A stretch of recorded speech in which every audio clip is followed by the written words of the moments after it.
Hello everyone, myself Rahul Pawar. आज की video में केमिकल काइनेटिक्स का lecture number 2, chemical kinetics. In chemical kinetics we study rate of reaction, its mechanism and factors affecting rate of reaction. Chemical kinetics के अंदर rate of reaction पढ़ते हैं, reaction किस speed से जा रही है। रिएक्शन की मैकेनिज्म पढ़ते हैं। लास्ट वीडियो में जैसा मैंने बताया था, मॉलिक्यूलर लेवल पे जाके चीज़ों को स्टडी करते हैं कि जो रिएक्शंस हैं वो किस तरह से जाती हैं, ठीक है। और वो फैक्टर्स डिस्कस करते हैं जिनकी वजह से हम रेट ऑफ रिएक्शन को चेंज कर सकते हैं, जो फैक्टर्स रेट ऑफ रिएक्शन को अफेक्ट करते हैं। तो सबसे पहले हम देखेंगे रेट ऑफ रिएक्शन के बेसिस पे कि रिएक्शन कितनी तरह की होती हैं, रेट ऑफ रिएक्शन के बेसिस पे।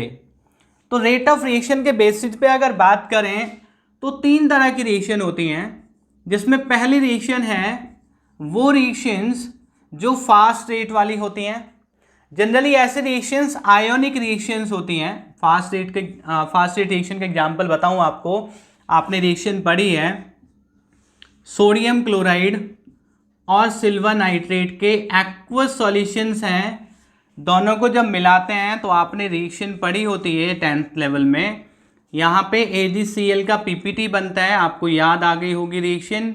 और NaNO3 दिख गया ना आपको, तो AgCl बना, NaNO3 बना। अब ये रिएक्शन फास्ट होती है ना, इतनी फास्ट होती है कि जब आप NaCl का एक्वस सॉल्यूशन और AgNO3 का एक्वस सॉल्यूशन लेके दोनों अलग अलग टेस्ट ट्यूब में और मिलाते हैं, मिलाते ही रिएक्शन हो जाती है, ठीक है। विद इन सेकेंड रिएक्शन होती है। तो ये इस तरह की जो रिएक्शंस होती हैं वो फास्ट रिएक्शन होती हैं, फास्ट रेट वाली रिएक्शंस। आगे बात समझ में।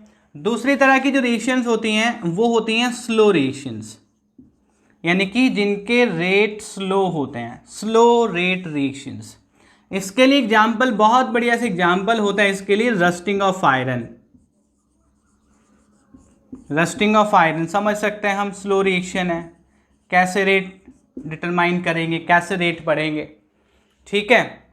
और इसके लिए लास्ट वाले लेक्चर में मैंने आपको बताया था वो डायमंड टू ग्रेफाइट वाला कन्वर्जन है ना। Super slow reaction, super slow, billions of years लगता है कंप्लीट होने में, लेकिन थर्मोडायनेमिक्स कहती है रिएक्शन फिजिबल है। केमिकल इक्विलिब्रियम कहता है कि भाई रिएक्शन कंप्लीट हो जाएगी, लेकिन केमिकल काइनेटिक्स कहती है कि रिएक्शन सुपर स्लो है, ठीक है। यही पढ़ना होता है केमिकल काइनेटिक्स में। और तीसरी तरह की जो रिएक्शंस होती हैं वो होती हैं वो रिएक्शंस जिनके रेट हम स्टडी कर सकते हैं, और इनको हम कहते हैं मॉडरेट रेट रिएक्शंस। जिनके रेट, जिन रिएक्शंस के रेट फास्ट और स्लो इन दोनों के बीच में आते हैं, ना बहुत स्लो रेट है ना बहुत ज़्यादा फास्ट है। तो इनके जो भी हम रिएक्शंस यहाँ पे स्टडी करेंगे वो सब मॉडरेट रेट वाले रिएक्शंस होंगी, यानी कि जिनके रेट को स्टडी किया जा सकता है। समझ आ गई बात, जिनके रेट को स्टडी किया जा सकता है। तो अब ये वाली बातें समझ में आने के बाद हम बढ़ते हैं कि रेट ऑफ रिएक्शन होता क्या है। देखिए, आपने फिजिक्स में स्पीड पढ़ी है ना। स्पीड क्या होती है फिजिक्स में? स्पीड होती है डिस्टेंस कवर्ड या distance travelled upon time taken. Time के साथ डिस्टेंस चेंज होती है ना। कोई भी बॉडी अगर मूव कर रही है तो टाइम के साथ क्या होगा, डिस्टेंस चेंज होगी, और डिस्टेंस चेंज होगी तो ये वाली जो प्रॉपर्टी है ये हमने ले ली विद टाइम, और हमने स्पीड निकाल ली। इसी तरह से जो हमारे पास रिएक्शंस होती हैं उनके अगर रेट हमको डिटरमाइन करने हैं तो यहाँ पे एक रिएक्शन भी कंसीडर कर लेते हैं हम। ये एक जनरल रिएक्शन हमने मान ली यहाँ पे R2P, R reactant P product. तो देखिए, जब भी कोई रिएक्शन होती है तो टाइम के साथ कौन सी चीज़ चेंज होती है? वैसे टाइम के साथ देखिए बहुत सारी चीज़ें चेंज होती हैं, लेकिन बहुत सारी चीज़ें चेंज होती हैं। हाँ, आप पढ़ेंगे तो आपको समझ आएगा, यहाँ पे डिस्कस करने वाली बात नहीं है, लेकिन मैं जो डिस्कस करने वाली चीज़ है, बात है, उस पर आता हूँ, और वो है concentration. Concentration that is amount, है ना। कॉन्सेंट्रेशन दैट इज अमाउंट, और अमाउंट किसका, रिएक्टेंट का और प्रोडक्ट का। आप जब रिएक्शन लगाते हैं, वैसे ये बिल्कुल बेसिक बात है, लेकिन फिर भी आप अगर फर्स्ट टाइम केमिकल काइनेटिक्स पढ़ रहे हैं तो आपको ये बात बताने की जरूरत है। और जो बच्चे केमिकल काइनेटिक्स पहले पढ़ चुके हैं वो थोड़ा सा आगे जाके फास्ट मोड में देख सकते हैं वीडियो को, है ना। तो रिएक्टेंट का अमाउंट क्या होता है, विद टाइम डिक्रीज होता है, और प्रोडक्ट का अमाउंट विद टाइम इंक्रीज होता है। बात समझ में आ गई। तो विद टाइम यहाँ पे जो कॉन्सेंट्रेशन है रिएक्टेंट और प्रोडक्ट का वो चेंज होता है, तो रेट ऑफ रिएक्शन जो हम निकालते हैं वो कॉन्सेंट्रेशन के साथ निकालते हैं। तो रेट ऑफ रिएक्शन इक्वल्स होगा चेंज इन कॉन्सेंट्रेशन, ये फॉर्मूला बन गया, चेंज इन कॉन्सेंट्रेशन। अब कॉन्सेंट्रेशन किसका, प्रोडक्ट का या रिएक्टेंट का, ओवर टाइम टेकन, कितना टाइम लिया, जिस कॉन्सेंट्रेशन चेंज की हम बात कर रहे हैं, ठीक है। डिस्टेंस ट्रेवल्ड ओवर टाइम, बिल्कुल इसी पैटर्न पे, ये बड़ी सिंपल सी बात है। तो change in concentration over time taken. अब जब रिएक्शन होती है, reaction when reaction proceeds, concentration of reactant decreases with time and concentration of product increases with time, अभी बताया था। तो यहां पे हम कह सकते हैं कि decrease in concentration, decrease in concentration किसका, of reactants upon time taken. अगर प्रोडक्ट के रेस्पेक्ट में रेट बताना है तो प्रोडक्ट की कॉन्सेंट्रेशन क्या होती है, विद टाइम इंक्रीज होती है। तो यहां पे हम लिखेंगे increase in concentration of products over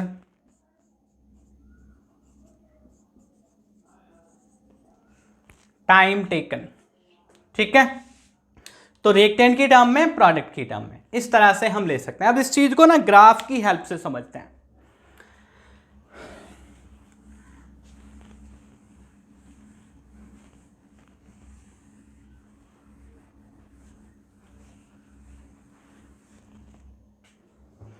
एक ग्राफ प्लॉट करते हैं,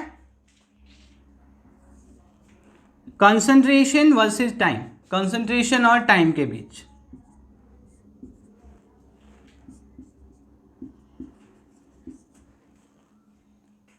आप सपोज ये जो हमारा रिएक्टेंट है, इनिशियली इसकी जो कंसंट्रेशन है, कंसंट्रेशन को स्क्वायर ब्रैकेट में लिखते हैं।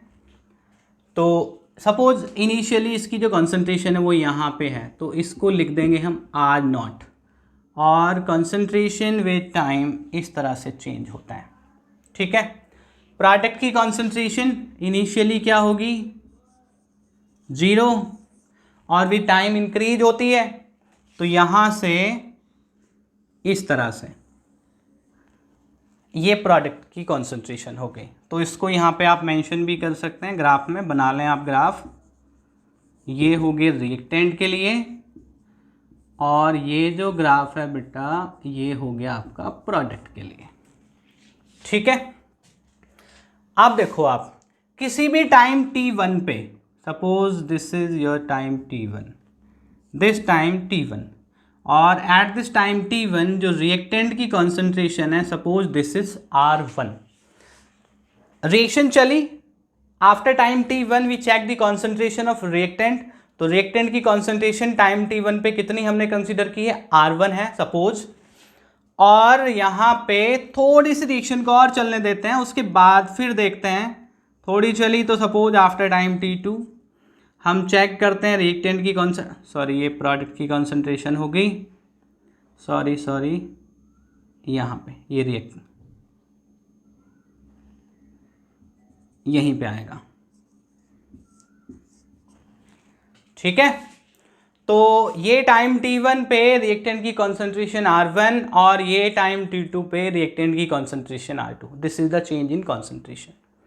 आप देख सकते हैं विद टाइम कॉन्सेंट्रेशन यहाँ पे है ना, और फिर यहाँ पे है t1 पे ये है, t2 पे ये है। तो ये चेंज जो दिखा रहा है वो डिक्रीज दिखा रहा है रिएक्टेंट की कॉन्सेंट्रेशन में। इसी तरह से प्रोडक्ट की कॉन्सेंट्रेशन चेक करेंगे एट टाइम T1, तो यहाँ पे आप कंसीडर कर लो इसको, ये है P1, और टाइम T2 पे जो प्रोडक्ट की कॉन्सेंट्रेशन होगी इसको आप लिख दें, ये सपोज है P2। ठीक है, समझ आई बात। तो हमने टाइम T1 और T2 पे रिएक्टेंट और प्रोडक्ट की कॉन्सेंट्रेशन देख ली है। अभी हम रेट ऑफ रिएक्शन देखते हैं। रेट ऑफ रिएक्शन क्या होता है? Rate of reaction, rate of reaction हुआ हमारा decrease in concentration of reactant या change in concentration of reactant. Change देखते हैं तो क्या लिखेंगे? Final concentration minus initial concentration. Time कितना लिया गया? टाइम हुआ T2 माइनस T1।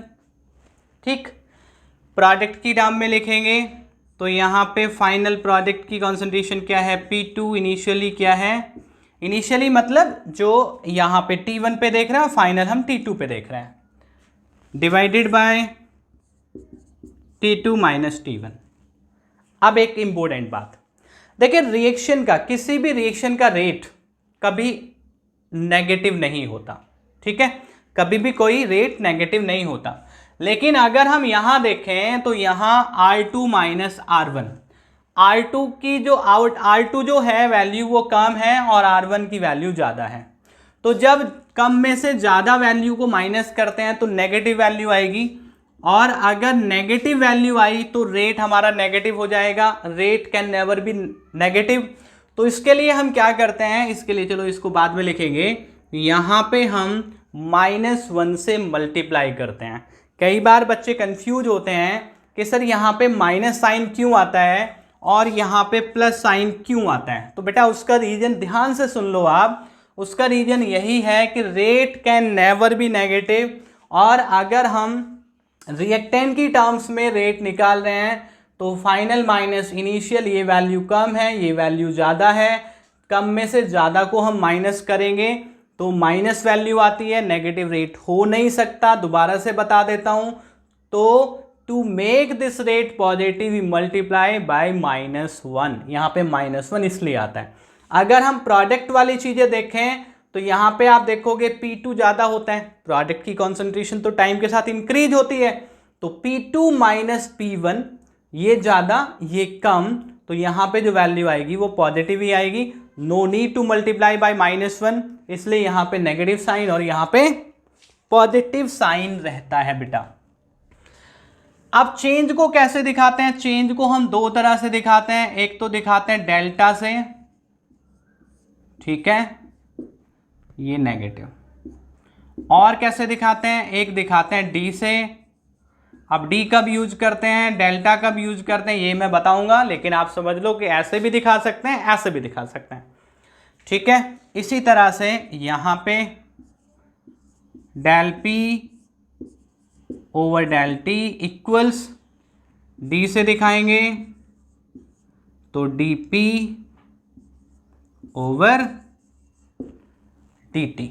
ठीक है, तो ये हमने रेट ऑफ रिएक्शन को समझा। तो रेट ऑफ रिएक्शन सिंपली क्या होता है? Rate of reaction is the change in concentration of reactant over time taken, या change in concentration of product over time taken.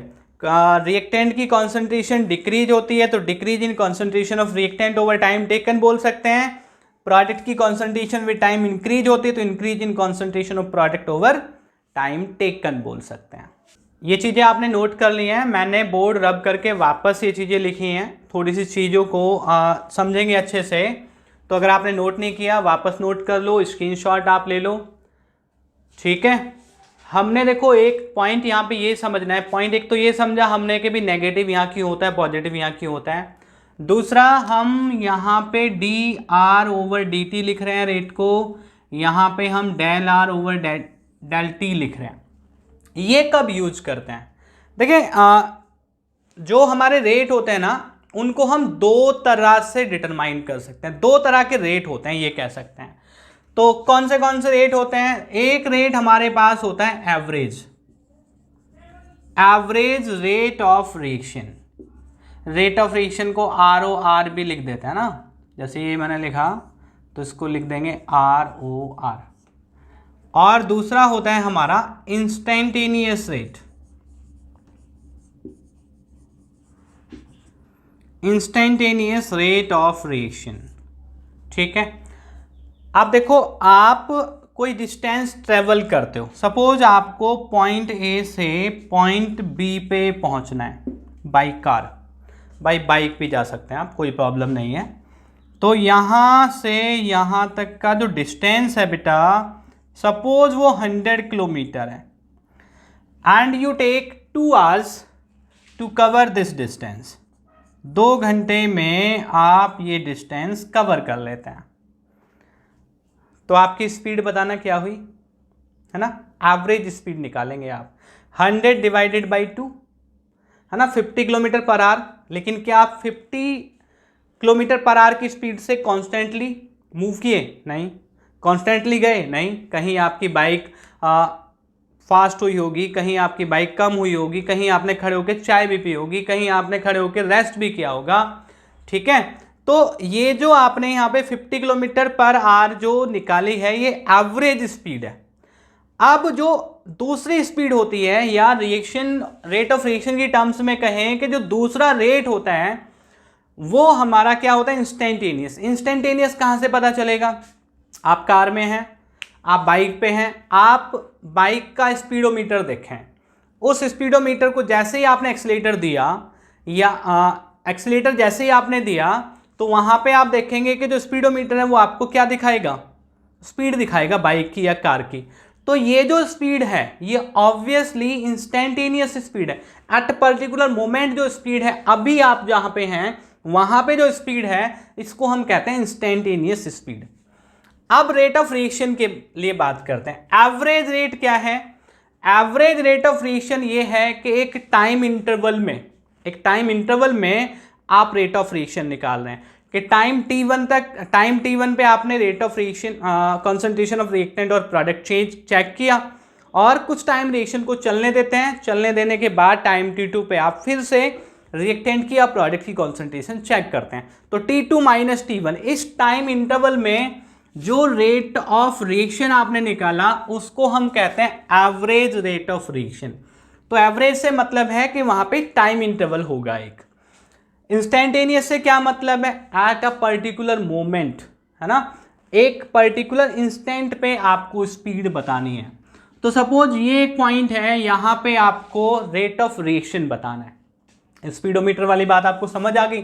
तो रेट ऑफ रिएक्शन सपोज आपको यहाँ बताना है, तो फिर आप कैसे बताएंगे? इसके लिए देखो 2 चीजें हैं। इंस्टेंटेनियस रेट ऑफ रिएक्शन होता क्या है एक बात, और दूसरी बात निकालते कैसे हैं। तो होता क्या है समझ में आ गया, अब निकालते कैसे हैं। निकालने के लिए क्या करेंगे, ये जो पॉइंट आपने यहां पे सेलेक्ट किया है, इस पॉइंट पे एक टेंजेंट ड्रॉ करेंगे। ठीक है, इस पॉइंट पे क्या करेंगे, टेंजेंट ड्रॉ करेंगे, और यहां से लेंगे एक perpendicular parallel to Y axis, और यहां से एक लाइन लेंगे पैरेलल टू एक्स एक्सिस। ठीक है, और ये वाली चीज क्या बताती है, और ये वाली चीज क्या बताती है? ये लाइन सेगमेंट आपका बताता है टाइम डिफरेंस, और ये जो लाइन सेगमेंट है ये बताता है आपका कॉन्सेंट्रेशन में चेंज। ये प्रोडक्ट की कॉन्सेंट्रेशन में चेंज आप लिख लो यहाँ पे। बात समझ में आ गई? तो निकालने का तरीका ये है कि जिस पॉइंट पे आपको रेट ऑफ रिएक्शन बताना है, उस पॉइंट पे आप एक टेंजेंट ड्रॉ करें। एक इस तरह से लाइन सेगमेंट आएगा, एक इस तरह से लाइन सेगमेंट आएगा, और यहाँ पे आप लिख सकते हैं आर इंस्टेंटेनियस इक्वल्स, अगर रिएक्टेंट की टर्म में, क्योंकि ये प्रोडक्ट वाली लाइन पे लिया हमने, इसलिए प्रोडक्ट के टर्म्स में ही लिखेंगे। तो यहाँ पे हम लिखते हैं dp ओवर dt। ठीक है, तो dt से मतलब है कि स्मॉल टाइम इंटरवल है। स्मॉल मतलब जो t2 माइनस टी1 है ना, t2 माइनस टी1, ये समझ लो आप। t2 माइनस टी1 क्या डिफरेंस है इसका? Delta T. When delta T tends to 0, जब डेल्टा टी बहुत कम हो जाए, ठीक है ना, जब वो एक पॉइंट पे आ जाएगा, वो टाइम इंटरवल एक पॉइंट पे आ जाएगा, यहां पे आपको रेट ऑफ रिएक्शन बताना है। इसको हम कहते हैं इंस्टेंटेनियस रेट ऑफ रिएक्शन, और ये होता है एवरेज रेट ऑफ रिएक्शन। तो मैं आपको बोल रहा था ये जो तरीका है लिखने का ये एवरेज रेट है, RAV लिख देते हैं, एवरेज रेट ऑफ रिएक्शन को RAV। और ये जो तरीका है ये आपका इंस्टेंटेनियस रेट निकालने का तरीका RINST। ठीक है। इसी तरह से ये हो गया आपका R एवरेज और ये हो गया आपका R इंस्टेंटेनियस। बात समझ में आई? तो ये दो तरीके हैं जिससे हम किसी भी रिएक्शन का रेट बता सकते हैं। हम ये वाला तरीका भी यूज करते हैं, ये वाला तरीका भी यूज करते हैं। डेरिवेशन हम करेंगे तो इस तरीके को हम यूज करेंगे। ठीक है। जब क्वेश्चंस हम करेंगे, कंसंट्रेशन चेंज हमको निकालना होगा, तो ये वाला तरीका। जनरली हम एवरेज रेट ऑफ रिएक्शन ही निकालते हैं, जनरली हम एवरेज स्पीड ही निकालते हैं किसी भी व्हीकल की। ठीक है। तो वही कॉन्सेप्ट है। इसके बाद आप कंसीडर कर लीजिए एक reaction H2 plus I2 gives out twice HI। ठीक है। ये हमारे दो रिएक्टेंट होते हैं यहाँ पे और ये हमारा प्रोडक्ट होता है, पता है ये तो। अब रेट ऑफ रिएक्शन हमको लिखना है, रेट ऑफ रिएक्शन। तो रेट ऑफ रिएक्शन क्या होगा? Minus DH2 over dt equals in terms of I2 minus DI2 over dt equals in terms of HI plus 1/2। अब ये 1/2 क्यों लिया, इस पे हमको बात करनी है। ठीक है। DHI over dt। ठीक है। ये रिएक्टेंट की टर्म में और ये प्रोडक्ट की टर्म में, ये रेट ऑफ रिएक्शन है। अब यहां पे एक चीज और देखेंगे, रेट ऑफ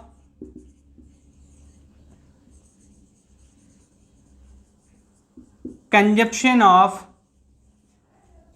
H2। क्या कंज्यूम हो रहा है? H2 कंज्यूम हो रहा है। तो ये रेट होगा माइनस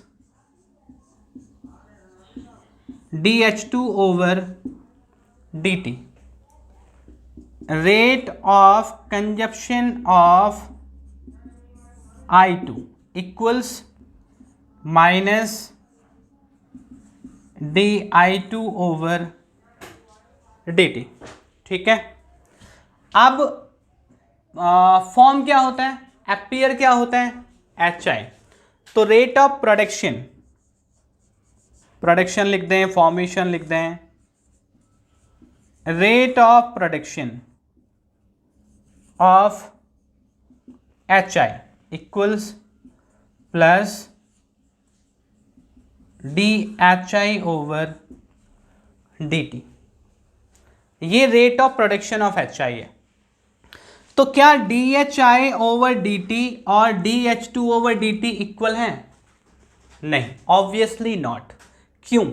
आप यहां से देखें, सपोज आपने यहां हाइड्रोजन का 1 मोल लिया हुआ है, तो हाइड्रोजन के 1 मोल I2 के 1 मोल के साथ कंबाइन होके 2 मोल्स ऑफ HI बनाते हैं। समझना आप बात को, हाइड्रोजन का 1 मोल I2 के 1 मोल के साथ कंबाइन होके 2 मोल ऑफ HI बनाते हैं। ओके। अब अगर हम यहां पे देखें तो 1 मोल H2 का तो होता है कंज्यूम या डिसअपीयर और 2 मोल्स ऑफ HI फॉर्म होते हैं। सपोज ये रिएक्शन 10 मिनट्स में, मैंने कहा सपोज ये रिएक्शन 10 मिनट्स में कंप्लीट होती है, तो 10 मिनट्स में जो H2 का 1 मोल है वो कंज्यूम होता है और HI के 2 मोल फॉर्म होते हैं, प्रोड्यूस होते हैं।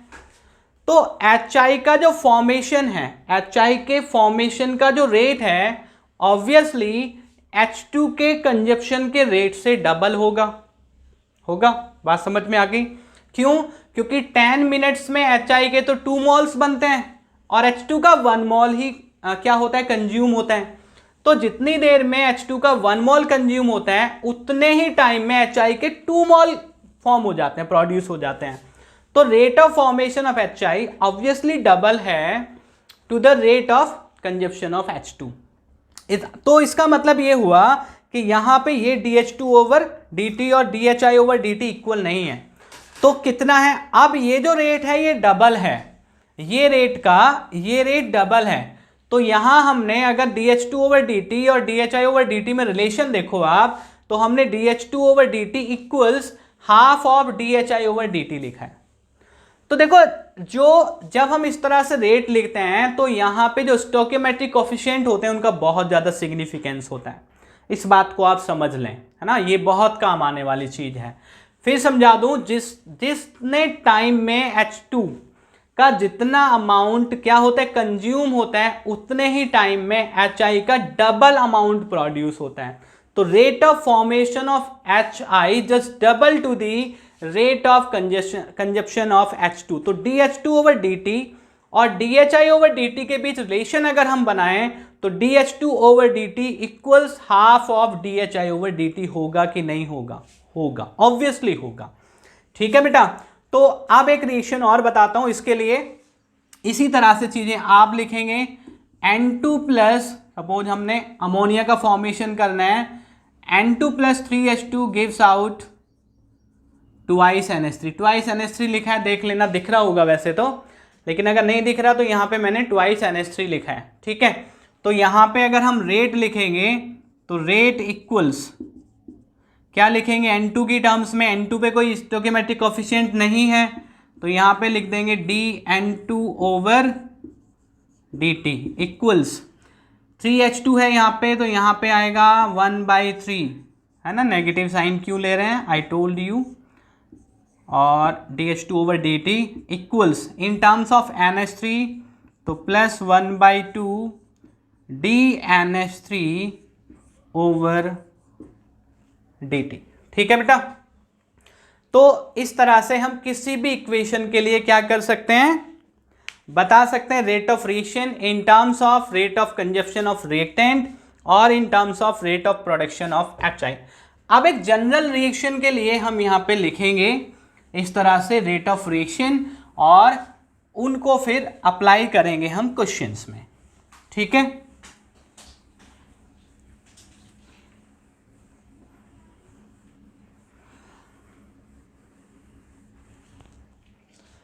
जनरल एक इक्वेशन है AA plus BB CC plus DD। ये जनरल इक्वेशन है। जो स्मॉल लेटर्स हैं वो स्टोइकियोमेट्रिक कोएफिशिएंट को रिप्रेजेंट करते हैं। ठीक है बेटा। तो रेट ऑफ रिएक्शन यहां पे लिखना है, rate of reaction equals -1/A dA/dt equals -1/B dB/dt equals, general हो जाता है, 1/C dC/dt। अब समझ आ गया होगा आपको, प्लस 1/D dD/dt। ठीक है। इस तरह से हम रेट ऑफ रिएक्शन रिएक्टेंट्स और प्रोडक्ट्स में लिख सकते हैं। स्टोइकियोमेट्रिक कोएफिशिएंट का आपको ध्यान रखना है। ठीक है, समझ आ गई बात आपको। अब बेटा हम डिस्कस क्या करेंगे, केवल मैं फैक्टर्स बताऊंगा which affect rate of reaction. Factors के बारे में जो बात करेंगे वो नेक्स्ट वाली वीडियो में करेंगे, लेकिन आपको पता होना चाहिए। तो factors affecting rate of reaction, वो कौन से फैक्टर्स हैं जो रेट ऑफ रिएक्शन को अफेक्ट करते हैं। तो यहां देखें आप, थोड़ी सी चीजें समझें, क्योंकि आगे वाला जो लेक्चर होगा उसमें ये चीजें आपको जरूरत पड़ेगी। तो एक फैक्टर बेटा होता है कॉन्सेंट्रेशन, जिस पे रेट डिपेंड करता है। देखा हम लोगों ने, कॉन्सेंट्रेशन किसकी, रिएक्टेंट की, नॉट प्रोडक्ट। Number 2 catalyst. ठीक है। और नंबर 3 है टेम्परेचर। ये 3 फैक्टर तो वो हैं जो हमने इस पूरे चैप्टर में डिस्कस करने हैं, जिनकी हमको जरूरत पड़ेगी। लेकिन कुछ फैक्टर्स हैं जिनके बारे में हमको पता होना चाहिए, जैसे नेचर ऑफ रिएक्टेंट्स, रिएक्टेंट्स का नेचर कैसा हो। ठीक है, फर्क पड़ता है रेट ऑफ रिएक्शन पे। सरफेस एरिया, प्रेशर, है ना, ये कुछ और फैक्टर हैं। सरफेस एरिया भी किसका, रिएक्टेंट्स का। सरफेस एरिया ज़्यादा होगा तो रेट ऑफ रिएक्शन फास्ट होगा, सरफेस एरिया कम होगा तो रेट ऑफ रिएक्शन कम होगा। प्रेशर पे भी रेट ऑफ रिएक्शन डिपेंड करता है। तो जो नेक्स्ट वाला लेक्चर हमारा होगा उस पर हम बात करेंगे factors affecting rate of reaction में, और स्पेशली पूरे चैप्टर में हम बात करते हैं इन 3 फैक्टर्स के बारे में। कॉन्सेंट्रेशन ऑफ रिएक्टेंट किस तरह से रेट ऑफ रिएक्शन को अफेक्ट करते हैं, कैटलिस्ट किस तरह से, कैटलिस्ट के बारे में आपने पढ़ा होगा, टेम्परेचर किस तरह से रेट ऑफ रिएक्शन को अफेक्ट करता है। तो इस वाली वीडियो में इतना ही। Thank you so much.